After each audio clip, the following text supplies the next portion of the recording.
আমার এই লাখো শহীদের সোনার বাংলার প্রকৃতি সুন্দর, শুধু আমার দেশের কিছু মানুষের চরিত্র আর ব্যবহারের অভাবের জন্যই দেশের মধ্যে অশান্তি।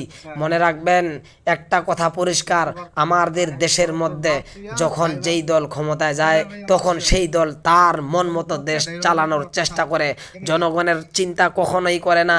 তারা জনগণের ভোটকে মূল্যায়ন করে কিন্তু সাধারণ জনগণকে মূল্যায়ন করে না। আজকে দেখেন, পাম্পের মধ্যে তেল নাই, ঘন্টার পর ঘন্টা মানুষ ভোগান্তির মধ্যে দাঁড়ায় আছে। আপনারা জানেন না অপেক্ষা যে কত কষ্ট।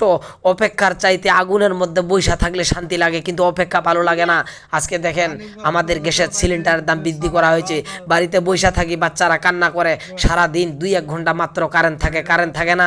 সংসদের মধ্যে আমাদের এমপি মন্ত্রীরা বক্তব্য দেয়, একজনের বক্তব্য আরেক দল শুনতে চায় না, সংসদের মধ্যে একটা হট্টগোল সৃষ্টি করে দেয়। এইভাবে একটা স্বাধীন রাষ্ট্রের জনগণ শান্তিতে থাকতে পারে না।